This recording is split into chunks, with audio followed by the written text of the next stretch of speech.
It's time to talk Gonzaga basketball. Get ready.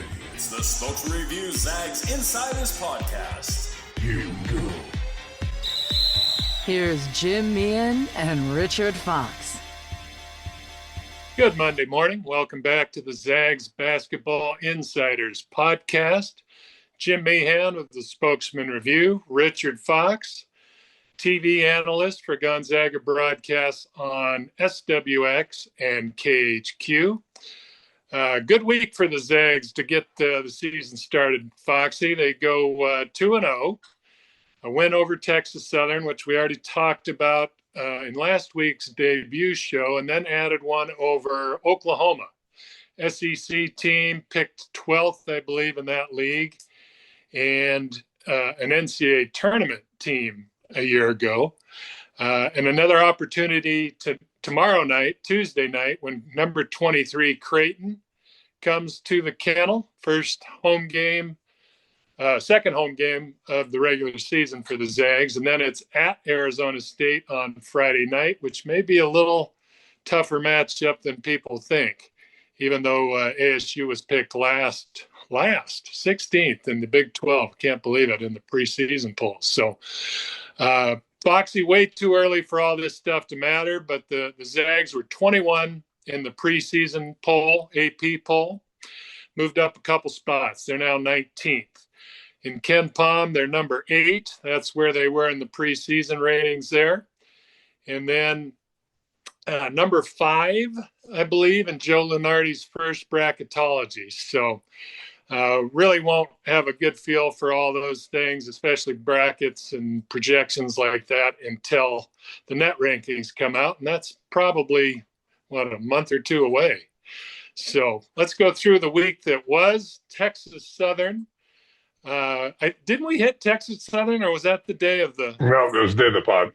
Okay, so we did not go through the game, the result. So let's do that real quick.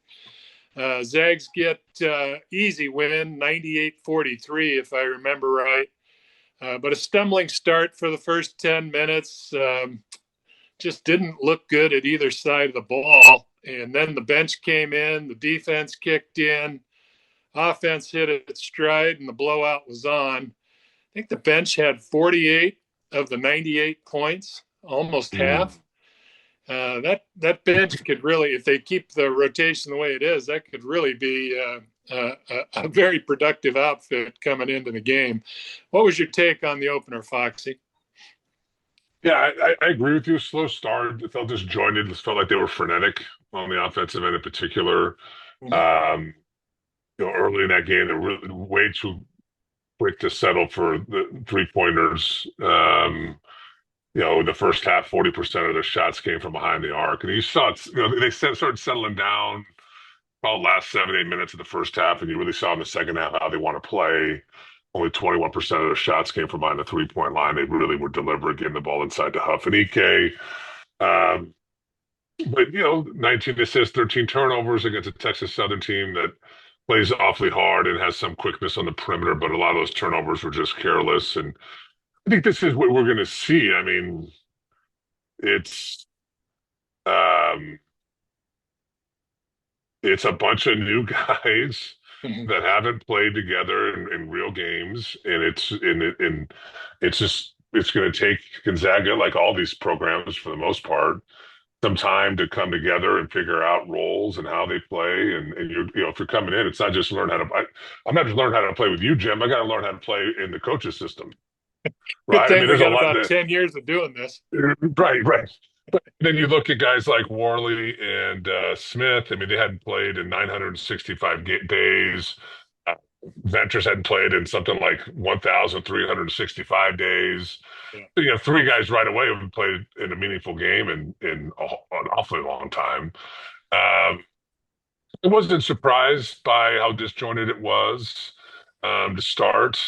I wasn't surprised to see certain guys, need a minute to get their footing, but I certainly, I think what it was left with after the game was, it's going to take them longer than I thought it might to figure things out, but they got a lot of really good ingredients. So I think this staff's going to figure it out. And, every game, I think here in the early portion of the season, we're going to see a different guy finally figure it out. And I do think the one, you expect Ike and Huff to know what they're doing right away. And certainly Ike, after a really tough start to the game, settled down, had a double-double, was very good. I thought Huff immediately seemed like himself. But the two guys that are right away stood out to me were Worley. You can see how he's going to be helpful and what his role is going to be, and you can see that he has to play. Yeah, Mark, he's one of those. And after the Oklahoma game, I started thinking to myself, let's play the game of who has to play, and that's might whittle down this rotation. But Worley has to play, and you saw that against Oklahoma too. And then obviously Tyon Grant Foster. I was quite frankly impressed with how he played, considering the events leading to the game. I mean, 15 points, 5 rebounds, 5 of 7, made all his free throws, 5 of them, only a couple turnovers, and you see what he brings the game physically. I mean, he is big, all of 6'7", strong bodied, plays physical, gets to the line, can rebound. So I think that's the way the lens I'm looking at it, Jim, is just every game now for the first month of the season, just trying to watch individual players and figure out who's a must, like who has to play. And I think early here in this first week, they've certainly established 4 in my view. And there's maybe a 5th or 6th, that I think we could talk about that I think are heading in that direction. yeah. Let's move on to Oklahoma, kind of the big game of that week. The Sooners came into the Spokane Arena and went up 8-3, and then That was it. then that was about their highlight until later in the second half when they made a mini run. But Gonzaga's bigs, their depth, their size, their length really bothered Oklahoma's offense, I thought. Tyon Grant Foster came in, finished just about every way you could, from the 3-point line to a alley-oop dunk, everything in between.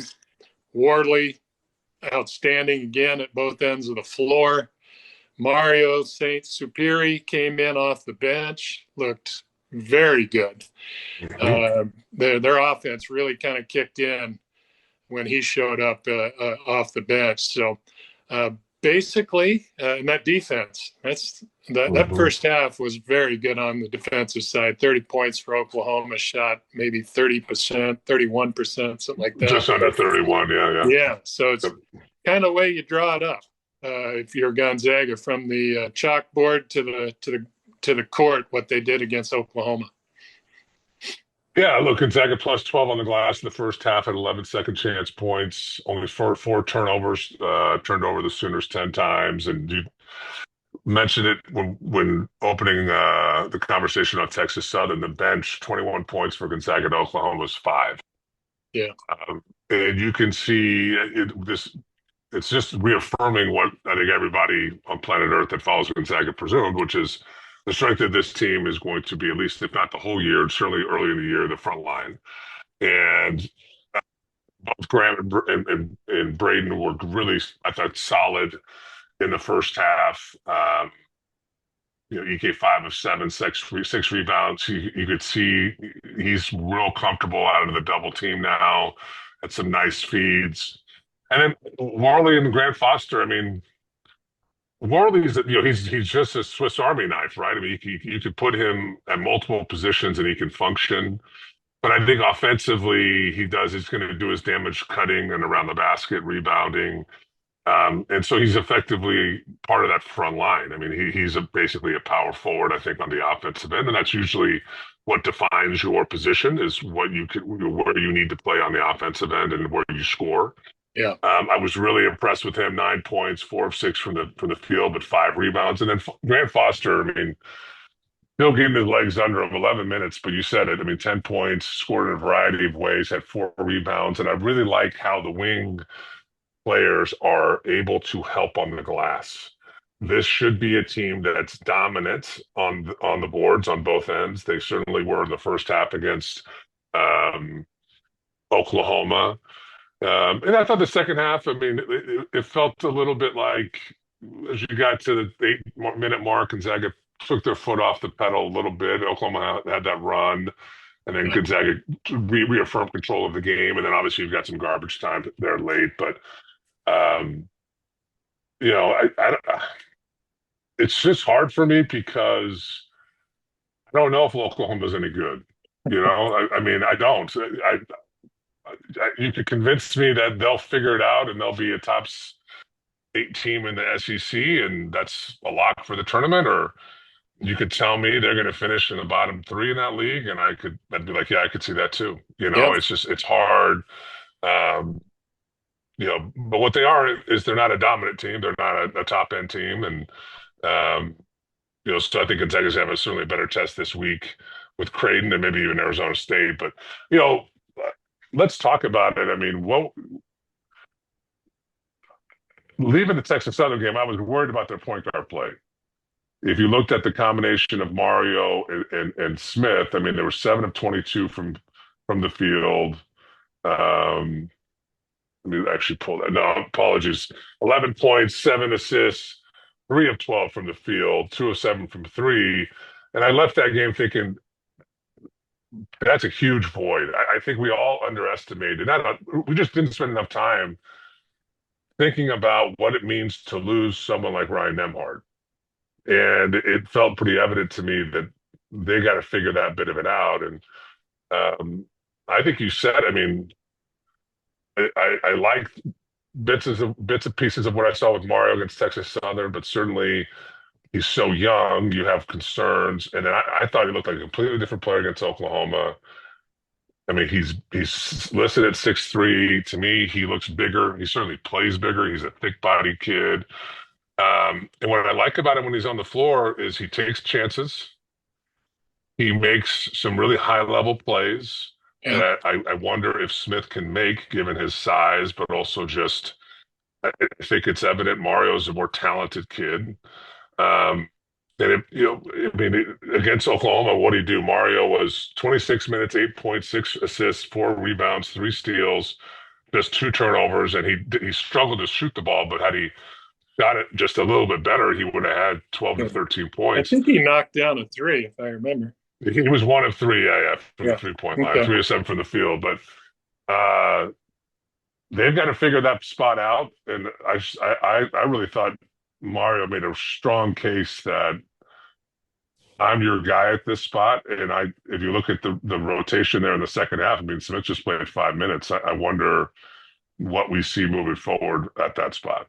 Well, that's probably one of the big questions because Mario's played very well against Oklahoma. What's happened in my eyes, Braden has had 2 kind of slow starts.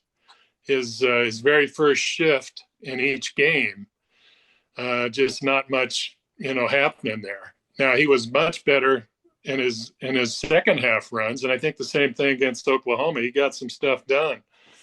He only had 2 points, but I think he had 3 assists. I'm not sure, but I think maybe all those came in the second half, or at least 2 of them. He played 5 minutes to start and 2 assists. Yep. Yeah, it just seemed like he was more settled. But that first shift each game has not gone how they'd probably like, and Mario's been the guy who's kind of came in and jumpstarted him. So I don't know. I think between the 2 of them, they're going to they'll find the answer. They're different players. Right. I think that'll work in different games, different matchups, etc. But we said in the first show, we expected Braden to start, and I can't remember if it was me or you, but we both kind of agreed Mario's going to push for time, and he's going to keep pushing because he has great upside. He's 6'3". He's very thick lower body. He's a strong kid. I mean, he looks like a 22, 23-year-old guy.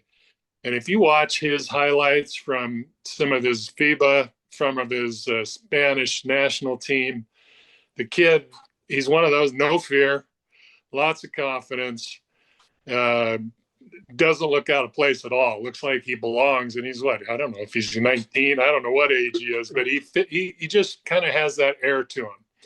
And Mark Few even said that, infectious. His kind of demeanor, his personality is infectious, and You so know, he's going to push yeah. all the time. I don't know if it's a matter of time till he starts or if he gets the majority of the minutes coming off the bench. We'll see, but I think it's so early, especially with Braden. I think the thought was Braden would be further along. He was in the system for coming out of the gate anyway. He's in the system because he was here last year as a red shirt, but when he's playing well too, you can see he's very solid. I think he's really a good defender. His strength, I think, helps him in that aspect. So we'll see how that plays out. But I think right now what you're seeing is whoever's playing better is playing more minutes, and that's going to be at every position. That isn't the only position. The wing could be like that of here eventually. I mean, do you keep Tyon, Grant Foster coming off the bench? Or do you want that microwave scorer? I mean, he can flat. He's a finisher, is what he is. He's a scorer and finds a way to finish. Whether it's an occasional three, but more often hard to the rim, pull up all the way to the rim and try to finish.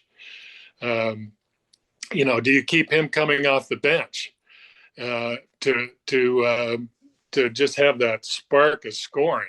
So they're going to, I think eventually he's got to move into the starting lineup as well, or I would guess he would move into the starting lineup. And his minutes, the thing is, I think the minutes are going to reflect kind of where they stand and everything, and if they're playing when it's crunch time. At the one, at the three. You mentioned Ike and Huff, kind of doing their thing, and they're always number one on the scouting report. I think number two on that scouting report is going to be all those wings, and led by Tyon, and however you want to, Worley 3 or a 4. Heck, he brought the ball up. No. Yeah. He's press. Uber versatile. I'm just saying it. His points are coming in that way. And yeah. No, I mean, look, Grant Foster's drawn 9 fouls in 2 games. Yeah. Gonzaga hasn't had a wing put that kind of foul pressure on opposing defenses in a long time. Yeah. Mario's one of those irrational confidence guys that I love. All the great players have that irrational sense about themselves. You put them. Are you saying rational or irrational? Irrational. Gotcha. That's what I thought. And I'm sure if you get too sorry and you ask Mario who's the best player on the team, he'd probably tell you, well, I think I am. I love that. I love that kind of moxie, and he plays with it. He plays with a joy, and if they can live with his mistakes that he's going to make, because he's going to make some. Yeah. I think that the dividends that they'll realize in April, or rather March, will be tremendous. He's a good passer. His jump shot's better than what he shot to start the year. He's bigger than he looks. He really, really competes. And to your point about what Mark was saying about it being infectious, I've liked what I've seen from him right away. But yeah, and I think you're right. I mean, it's going to be. That's a really good point, Jim. It might be this way all year. Certainly, during the first quarter of the season, it's who's playing better right now. Same thing at the 2. Same thing at the 2. I mean, everywhere, right? I mean, the only lock is Ike. Yeah. And Miller Inventors and Ike plays 23, 24 minutes a game anyway. Yeah. Right? I mean, he's never played. He'll have games where he'll go into 30s, but for the most part, night in and night out, Graham's at 23 to 25 minutes. Braden's going to be about the same, and then everybody else. I think that's a good point. It might just be who's got it going tonight. Everybody else, you better bring it if you want to get the lion's share of the minutes. You better be bringing it that night, and bringing something to the game. So. You mentioned Porter Mosier, he was very complimentary of Gonzaga's cutting ability, the basket cut, the backdoor cut. And you combine that with the bigs, if they're bringing a lot of attention or an extra defender, how important that is. The other thing he talked about was the rebounding of those wings. Tyon, Worley, they go to the glass hard. and I think he called it something violent going to the rim. But there was one play that I watched the replay, and it was just a really kind of a cool play that Mario he was playing point. He's at the top of the circle. Huff comes over, sets a screen. He takes it too wide. I think Pack was defending him. Pack gets to Huff's hip before Mario. So this kid's 19 in his second game at GU. He pulls it back basically to the original spot, goes around the screen tighter, picks off Pack with Huff's screen. One dribble inside the 3-point line. You can see every defender, at least 3 of the 4 defenders, take a step to him. Yeah. The guy guarding Huff, the big guarding Huff, was in drop coverage, and even he kind of did the one-step shade over. If you slow it down, it's kind of cool to just watch that. It's like the fake handoff in the NFL where the Yeah. So the other 4 kind of the defenders are drawn in. This was what I thought was neat. You'll remember the play. He lobs it to TGF. I'm going TGF from now on with Foster, just like I did Nigel Williams-Goss. He was NWG. Okay. Boom, 2-handed flush. But maybe what people didn't see, what I saw in the replay, Worley was in the strong side corner, ball side. He cut baseline. If he'd have fed him, he'd have dunked it too. He was open, coming the other way. They had kind of their option there. And that's what I think Mosier was getting at. You spend so much time trying to figure out what you're going to do with EK and Huff that it just opens up so many avenues, the cutters, and eventually the spot up 3. If they're like drawing so many folks in, the kick out will be a next option. But Mario, just to back it up when the first screen didn't work right and to run it again was very impressive. I want to ask you about Worley. He starts out guarding Nigel Pack, who's 5'10", and shoots from 30 feet and in forever. He will shoot until you guard him. Then he's got OU has Brown, who's kind of a 6'2" slasher, really good scorer. Mm-hmm. He guarded both those guys at times. Then I think I saw him on Tay Davis, who's 6'9" and averaged 15 a game at Notre Dame last year. And I think he spent some time on Darian Reed, 6'8", McDonald's All-American. So he's guarding 5'10" to 6'9" in different shifts, sometimes on the same play if they're switching, because he can do that. I'm trying to figure out kind of a comp for him. Running through my head, I'm going, there really isn't one from Gonzaga that I could draw on, but I settled for a combo.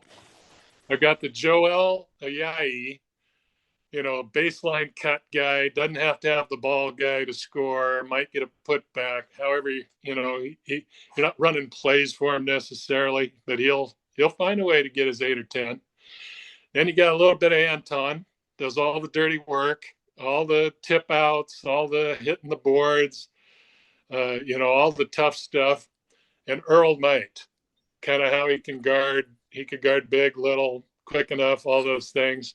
So that's a terrible combo comparison because I had to bring 3 in. But I think somewhere in there you got Worley. Do you got one that he reminds you of? He's just a really unique player at 6'7". And bringing the ball up against the press really helped him. Yes, they cracked that press and scored. It wasn't just get it over and let's try to run offense. They scored about 2 or 3 buckets when OU was trying to make it a game. So what do you think? Is there one? There is really one. So hearing you think out loud there and throwing out all kinds of names, I started thinking about my own names.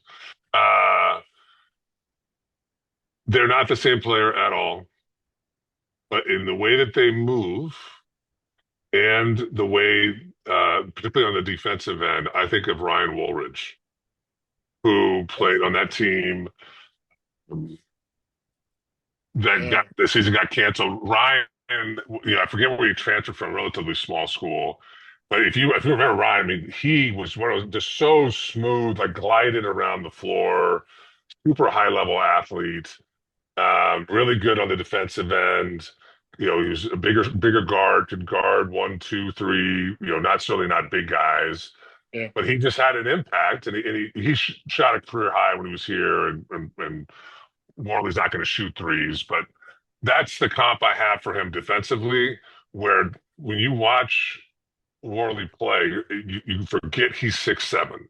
Hmm. He's such a smooth athlete. Moves his feet, uber quick hands, keeps guys in. I mean, when he fouls, you're surprised Yeah. because he's able to cut guys off over and over again. He does a really good job playing with his body, not his hands. So, yeah, and then when he has the ball in transition, it's limited, right? Woolridge was a primary ball handler. But in those instances when Worley brings the ball up, whether it be a defensive rebound against a press break, he's very comfortable with the ball in his hands. And his first step when he wants to go from third to fifth gear, it is blink of an eye. He's able to hit that gap and he plays under control. So they're very different players. The only reason I think the comp is worth bringing up is just the way they move. They're gliding on the floor. And they've got a wonderful feel, body control. They're never out of position, and they're long, and they make plays. And um, look, Worley's a lock. That kid's playing all year. He's going to impact winning without having to shoot the ball from three, right, or the perimeter. And he's made his free throws to start the year, and he's going to get fouled. I mean, had 8 rebounds against Oklahoma? I think 5 on the offensive end, getting you second chance possessions. I've been very, very impressed with him. And I think he and Grant Foster are kind of a great duo together. Yeah. You don't have the shooting you would have with Miller and or Venters out with one of them. But they physically are so big and can rebound and defend. I think it's a really interesting. That's a huge lineup too. I mean, Huff, EK, those two. You throw out Mario with that. I mean, your smallest guy is 6'3", 6'4". You're a big group, very big group. All right, I'm adding one more. And it isn't Bring enough it. to have a Yai, Watson, and Earl. I'm throwing in Mike Hart on the offensive glass rebounding that he All right. does. So only 4 players that for me. Sorry. You got to kind of really, nitpick hard to find something negative about the other night against Oklahoma. But for me, the one thing that especially when I watched the replay, was 3-point shooting, which we've talked about is kind of the one sore spot that could rise up here and there for the Zags. They got good looks for the most part. Didn't feel like there was many forced ones, but they shoot, I think, 6 of 22 from 3. Not a great percentage, but now to be fair, EK and Huff were 0 for 4. They each missed a pair. So you take that out at 6 for 18, you're at 33%, and which isn't great, but you're not bruising the rim either. It's still acceptable. But given the quality of the looks and kind of the importance that you have to have of connecting when the defense is sagging so hard on Huff and EK, that space that is created by that, and they're trying to recover. I think that figure, some of these games, they're going to have to hit shots, or people are just going to say, keep shooting. We'll live with 30% if that's the best you all can do. Again, nitpicking pretty hard here, but that was something I saw when I watched the replay. Yeah, look, I mean, Ventures is 1 of 5 to start the year. Smith's 1 of 5. Mario's 2 of 6. I think those guys are better shooters than that. EK and Huff are 0 of 7 on the year. I know you maintain faith for that Braden can knock those down. I'm going to start a movement now on behalf of those Zag fans who agree with me, which is to say, we don't need this from you. We need you to go, post somebody up on the low block, let somebody else shoot the 3.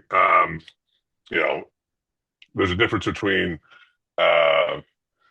the ability to do something and can do something. And Yeah. I'm not sure that the ability is there to knock those down at enough of a clip to really become a weapon or part of the offensive package for either one of those guys. But certainly they're able to shoot them. Uh, they Foxy, I've can't always rather been a they little can shoot hard-headed them. too, just to Yeah. tell you, if Yeah, you hadn't so figured out. I digress. I get off the soapbox. Every time they shoot it, I just kind of cringe. Um, but nonetheless, I mean, look, they're like you said, they're under 30% on the year.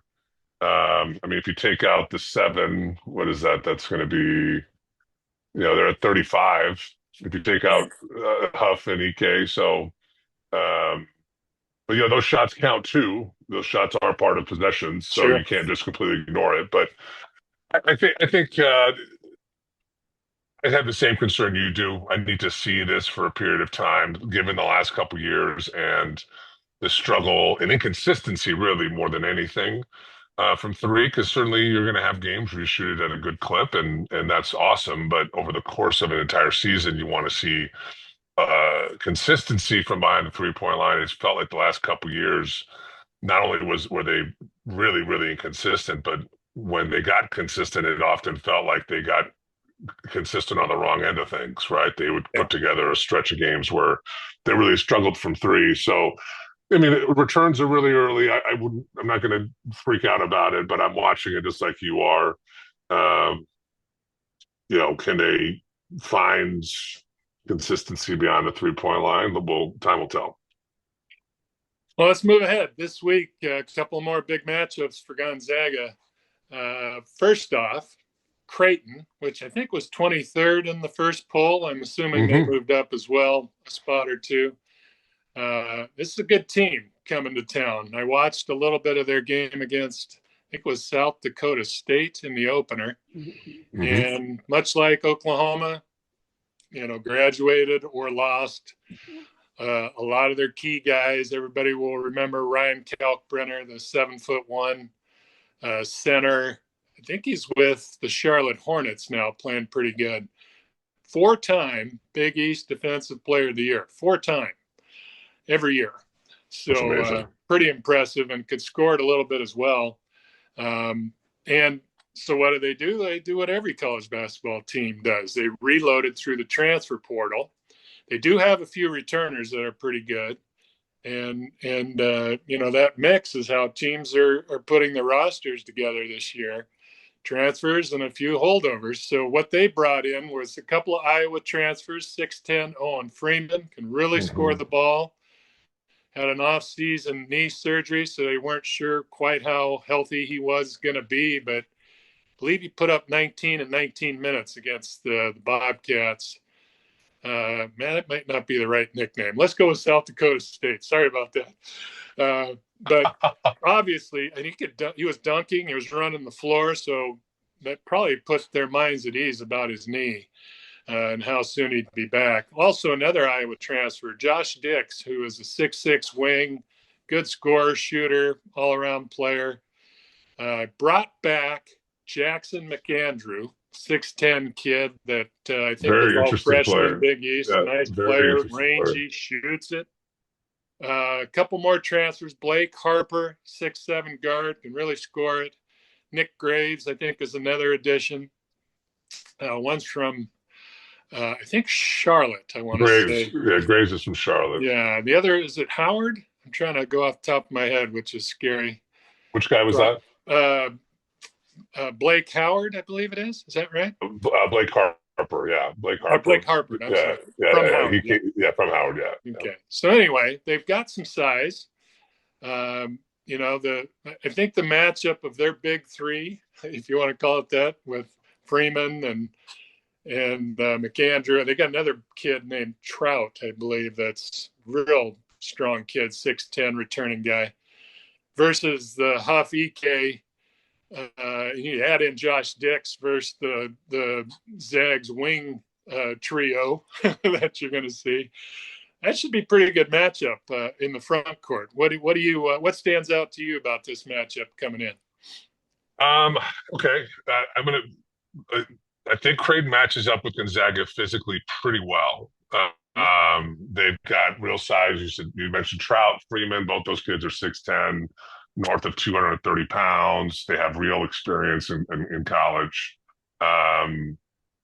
Freeman will step out and shoot the 3-point shot, as will I don't know if it's Trout or Trot, but Yeah, spelled with Trot. Yeah. yeah, I mean, Trout last year shot almost 100 threes and shot 38%. So they're bigs. Not so much Freeman, but when you look at McAndrew, look at Trout, those guys will step out. Most of McAndrew's shots are from behind the 3-point line. He's listed at 6'10", 225 pounds. Yeah. You throw in Blake Harper, he's 6'7". The other kid, Josh Dix, is 6'6" from Iowa. So they've got big guard play. I mean, they have wings. I think it's a really, really good matchup. The only thing that I'm interested in is whoever's point guard plays better. Whoever gets more production, I think, from that spot is going to have a huge advantage. I don't know about foul trouble. I don't know if Gonzaga shoots 45% from three on tomorrow night or how the shooting's going to go. But if based on paper, these teams are pretty evenly constructed, I think, with just the size they have along every position. Creighton has some real depth too. I don't think they don't have the level of depth, but I don't know how much that really hurts you in a 40-minute game. But how does Nick Graves play, the transfer from Charlotte, in relation to Smith and Mario? Yeah. That to me is what I'm going to be watching that spot. What's the production that Gonzaga is going to get versus Creighton at the point guard spot? I'll be really interested to see that. And that matchup you mentioned, Harper's 6'7". Mm-hmm. But he's truly a guard. I mean, he shoots it, he drives it. He's a very good scorer. I think he was 18 or 19 a game last year at 19, Howard. yeah, almost 20. Shot 40% from three. Trout, the big kid, 37% from three. Josh Dix, 42% last year at Iowa. McAndrew, took 243 shots last year, 195 from the 3-point line at 6'10", shot better than 35%. I mean, they can stretch you, and they're going to take threes. It's going to be really interesting. That's what Creighton does. I mean, they've been very good offensively for years. And they're very well coached. Yeah, under McDermott, they've always got shooters. They've always got a nice post presence and wings that can play.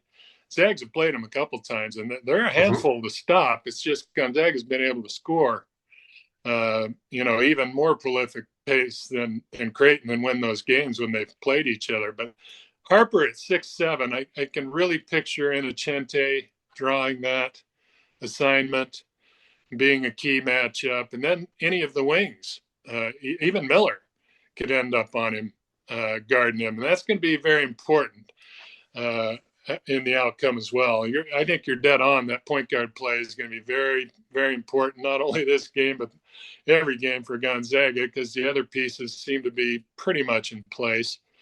And I don't think point guard is out of place for Gonzaga. I think it's like everything else is going to play out, and you're going to have you need one of them to be on in every game or close to being on every game, and you can live with it. But we'll do Arizona State real quick, and then we'll get out of here for the day and let people get on with their Monday.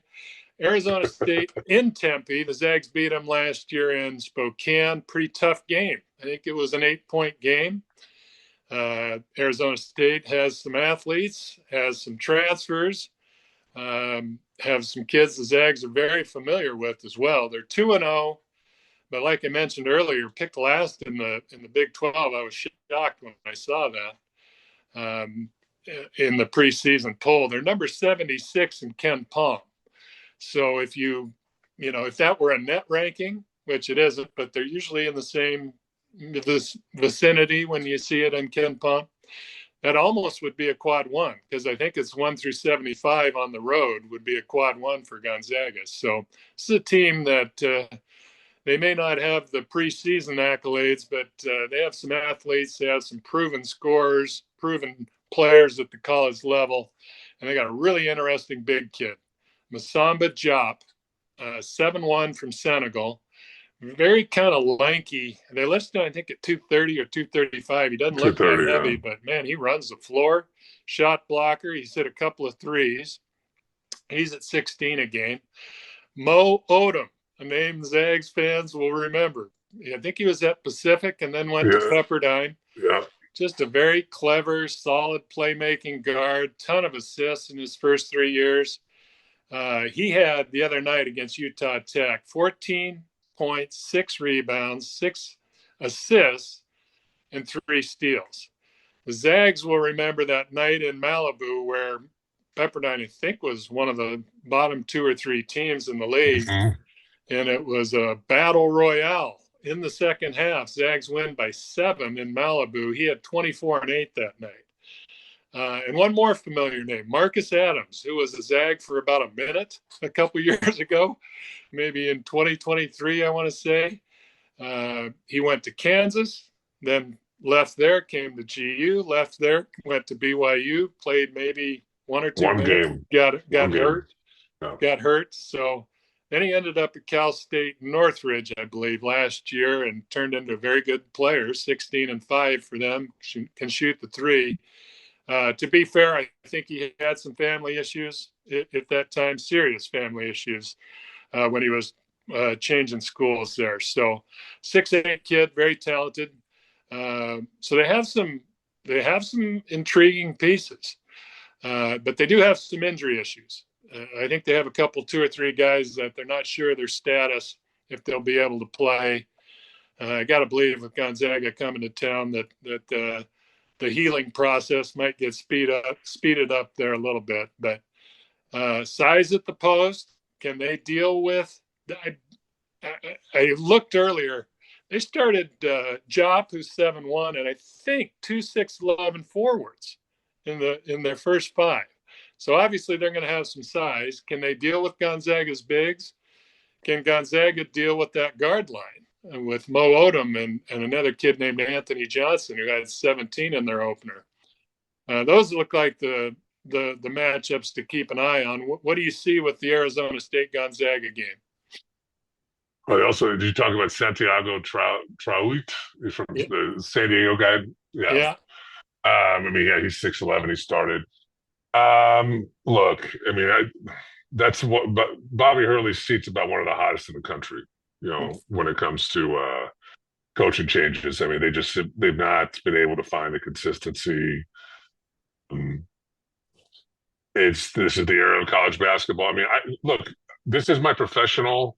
Oh, hey, where'd you go, Foxy? I pounded the table to make my point, and then my camera fell over. My professional opinion is I have no idea if they're any good. Yeah. They didn't play anybody. They haven't played anybody yet. It's all new people. I mean, we know each one individually. I mean, Odom, I called that game. He's like out of body experience for 15 minutes. I mean, best point guard in the country that night for about 15 minutes. It was amazing. And that was, Gonzaga was struggling at the time. I think after that, that's when Battle came off the bench for a period of time, and Gonzaga was trying to search for some answers and some consistency. But they're big, they're athletic. They about 37.5% of their shots come from 3. They shoot a decent percentage from behind the arc to start the year here. They are very long. You're absolutely right about that. But I'm not, this would be categorized as a bad loss if you had it, put it that way. I don't know if you get any credit for winning this game. It's going to provide you with some level of a test, but I don't see how Arizona State's going to finish outside of the bottom quarter of the Big 12 this year. This is a game you got to win on the road, in my opinion. Well, like I said, if Arizona State surprises some people, maybe climbs up into 10th or something, I'm sure that net ranking, because they'll have to beat some folks to do that. That league is full of good teams, the Big 12. So maybe they climb into the 60s and that becomes a quad 1. I think that's the kind of the importance of it. You remember last year, the hunt for the quad 1 win, was hard to find at times for Gonzaga. So yeah, that's right. That's right. I think it's going to be a little bit of a beehive too. I think they're going to be very amped up for the Zags.